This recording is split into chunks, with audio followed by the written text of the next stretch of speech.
BEd BSc पाठ्यक्रम online classes में आपका स्वागत है। आज अपन बात करेंगे अपक्षय, यानी अपक्षय किसे कहा जाता है। तो चट्टानों के अपने स्थान पे टूटने की क्रिया को क्या कहा जाता है? अपक्षय कहा जाता है। यानी भौतिक कारणों से चट्टानों का जो विघटन होता है और रासायनिक कारणों से चट्टानों का अगर वियोजन होता है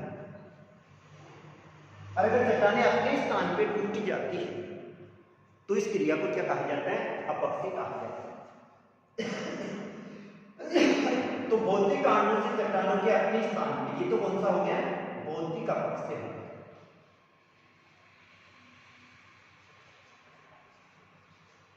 और रासायनिक कारणों से हो रहा है तो क्या होगा? वियोजन होगा।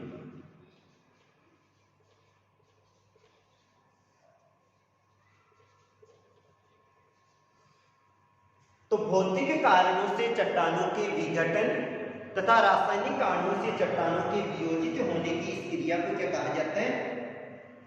अपक्षय कहा जाता है। अपक्षय की क्रिया के कारण से चट्टानें अपने स्थान पे टूटती है, इसमें अपर्दन को सम्मिलित नहीं किया जाता है। क्यों?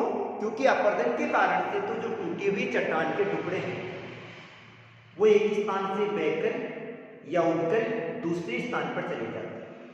तो अपक्षय की क्रिया में चट्टानें क्या होती है? अपने स्थान पे टूटती है।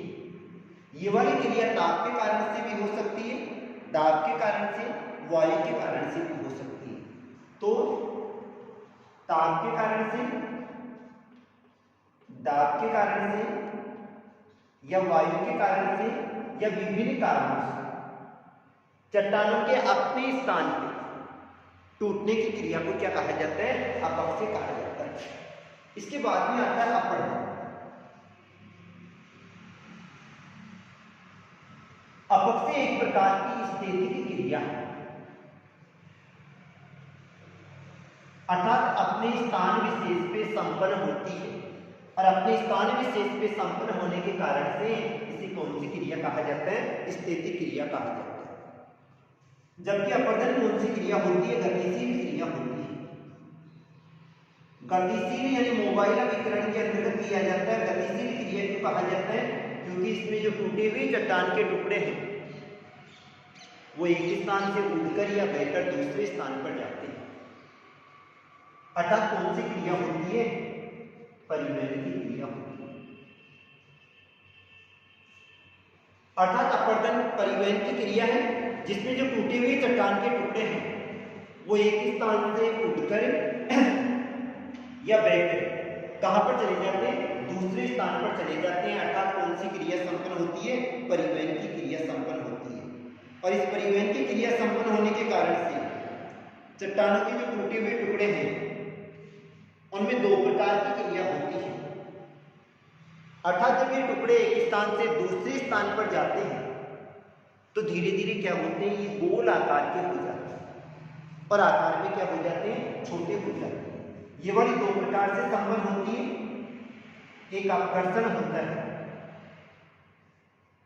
और दूसरा होता है सन्निकर्षण होता है। यानी अपघर्षण का मतलब क्या होता है? जब टूटे हुए चट्टान के टुकड़े जिस भाग से होकर गुजरते हैं और अगर उस धरातलीय भाग को घिसते हुए चले जाते हैं तो कौन सी क्रिया होती है? अपघर्षण की क्रिया होती है। और जब यही टुकड़े आपस में रगड़ खाते हुए चलते हैं और लास्ट में महीन आकार के गोल हो जाते हैं तो ये वाली क्रिया क्या कहलाती है? सन्निकर्षण कहलाती है। तो अपघर्षण में तो क्या होता है?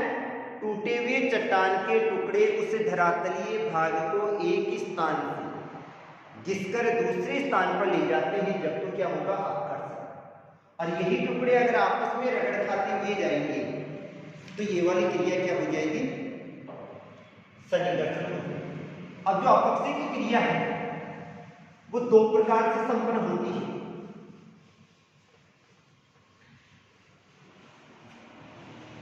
दो प्रकार किस प्रकार संपन्न होगी? एक तो चट्टानों का विघटन होगा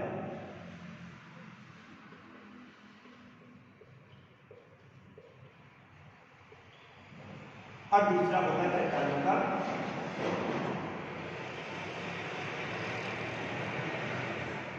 वियोजन।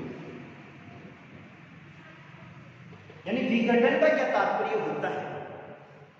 अगर भौतिक कारणों से, भौतिक कारणों में अपन कह सकते हैं ताप के कारण से, दाब के कारण से, वर्षा के कारण से या तुषार के कारण से चट्टानों के अपने स्थान पे टुकड़ों के रूप में टूटना, ये तो क्या कहलाएगा?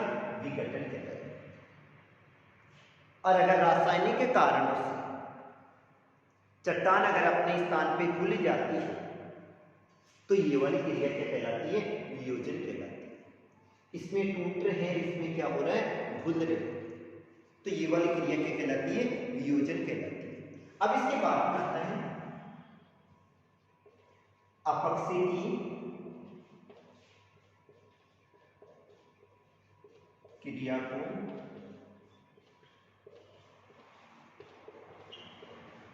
नियंत्रित करने वाली कारक।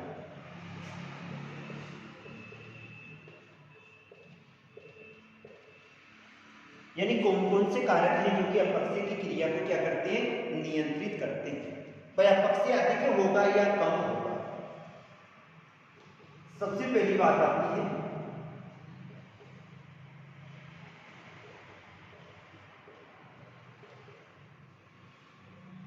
चट्टान का संगठन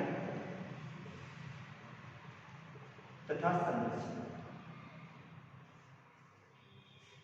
अपक्षय कम होगा या अपक्षय अधिक होगा? इसको सबसे अधिक चट्टान का संगठन और संरचना पे संगठन के आधार पर चट्टान को दो भागों में बांटा जाता है। दो भाग कौन कौन से? एक कठोर चट्टान है और दूसरा कोमल चट्टान। संरचना के आधार पर भी दो भागों में बांटा जाता है। एक सतीज अवस्था है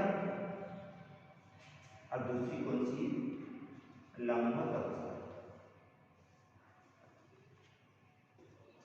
यानी संगठन है, वो चट्टान कठोर है या कोमल है। अगर किसी भी क्षेत्र में कठोर चट्टानें पाई जाती है, इसका मतलब वहां पर कटाव क्या लगेगा? कम लगेगा, क्योंकि कठोर चट्टानों में जल प्रवेश नहीं करता है। और जो कठोर चट्टानें होती है उसमें न तो जोड़ पाए जाते हैं, न ही वहां पर रंध्र पाए जाते हैं और न ही वहां पर संधियां पाई जाती है। जब उस क्षेत्र में जोड़, रंध्र और संधियां नहीं पाई जाती है, इसका मतलब क्या होगा? वहां पर कटाव क्या लगेगा? कम लगेगा। तो कठोर चट्टानों में अपक्षय का प्रभाव क्या होगा? कम होगा।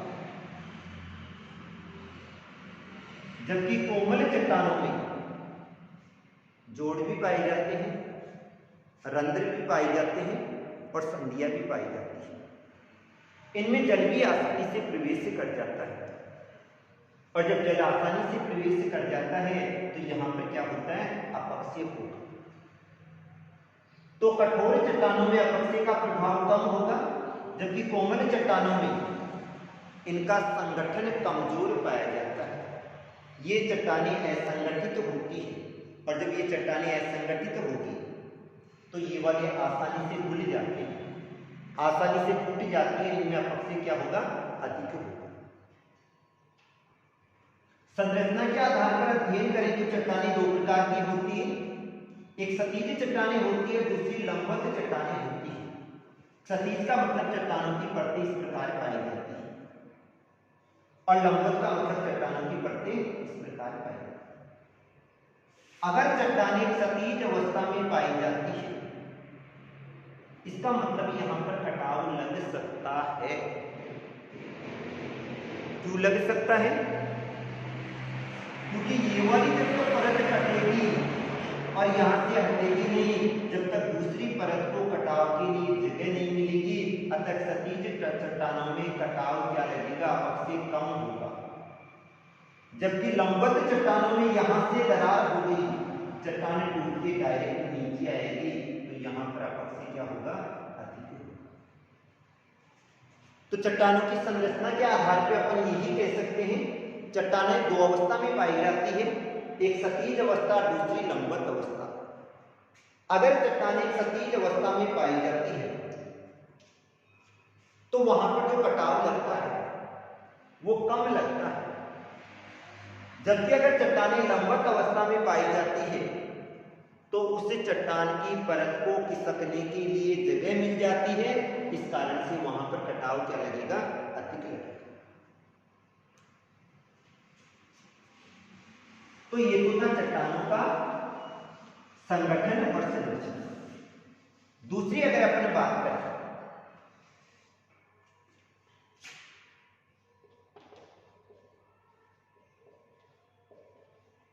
स्थल के ढाल का स्वरूप, धरातलीय अगर स्थलाकृति का अध्ययन करें तो धरातलीय जो स्थलाकृति होती है वो दो प्रकार से पाई जाती है। एक तो ढाल जहां पर बिल्कुल खड़ा पाया जाता है और एक जहां पर ढाल इस प्रकार से पाया जाता है। अगर स्थल के ढाल का जो स्वरूप है यानी ढाल अधिक होगा तो वहां पर कटाव क्या लगेगा, अधिक लगेगा। और मंद ढाल पाया जाता है तो वहां पे कटाव क्या लगेगा, कम लगेगा।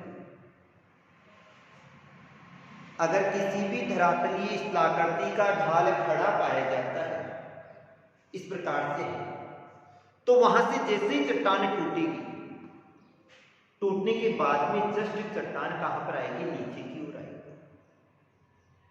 वो नीचे की ओर आएगी तो दूसरी चट्टान को टूटने के लिए क्या उपलब्ध हो जाएगी, जगह उपलब्ध हो जाएगी, सुविधा उपलब्ध हो जाएगी। जबकि अगर मंद ढाल है इस प्रकार से है, अगर यहां से चट्टान टूट भी गई तो जब तक यहां पर जल कार्य नहीं करेगा, जब तक वायु कार्य नहीं करेगी, ये चट्टान का भाग यहां से हटकर नीचे की ओर नहीं आएगा। और जब तक ये चट्टान का भाग यहां से हटकर नीचे की ओर नहीं आएगा, दूसरी चट्टान को टूटने के लिए जगह उपलब्ध नहीं होगी। अतः ढाल अधिक होने पर कटाव की अपक्षय की क्रिया सर्वाधिक होती है और ढाल कम होने पर अपक्षय का प्रभाव क्या होगा, कम होगा। तीसरी बात आती है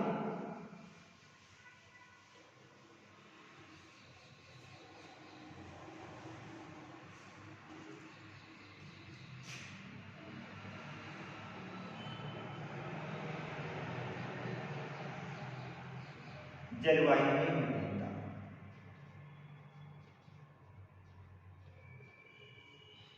अपक्षय का अध्ययन किया था अपन ने, एक चीज तो विघटन होती है, दूसरी चीज कौन सी होती है, वियोजन होती है। अर्थात विघटन का मतलब होता है भौतिक अपक्षय होता है,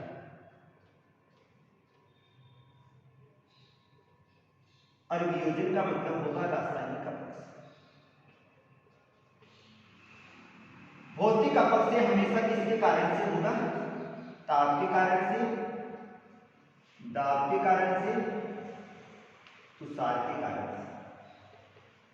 और रासायनिक अपक्षय जल, और जल के साथ में अगर CO2 होगी प्लस O2 होगी तो ही होगा, नहीं तो नहीं होगा। अब विभिन्न क्षेत्रों का अपन अध्ययन करते हैं और विभिन्न क्षेत्रों के अनुसार वहां पर अलग अलग जलवायु पाई जाती है। अलग अलग अगर वहां की जलवायु होगी तो वहां पर अपक्षय भी अलग अलग प्रकार से। कैसे, अगर किसी क्षेत्र विशेष में शुष्क जलवायु है, अर्थात अगर वहां पर जल की कमी है, तो वहां पर रासायनिक अपक्षय न के बराबर होगा। वहां पर कौन सा अपक्षय होगा, भौतिक अपक्षय।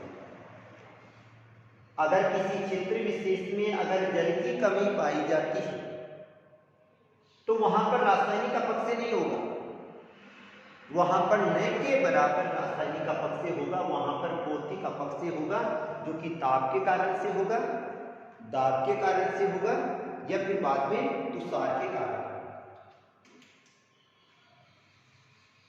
दूसरी बात आती है, अगर किसी क्षेत्र में आर्द्र धरातलीय क्षेत्र है तो वहां पर रासायनिक अपक्षय होगा, भौतिक अपक्षय क्या होगा, न के बराबर होगा। क्योंकि जिन क्षेत्रों में जल पाया जाता है उन क्षेत्रों में जल के साथ में कार्बन डाइऑक्साइड भी पाई जाती है और ऑक्सीजन भी पाई जाती है।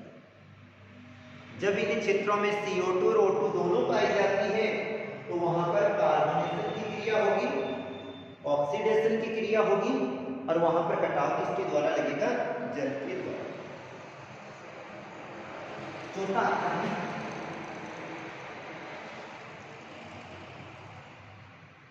वनस्पति का प्रभाव।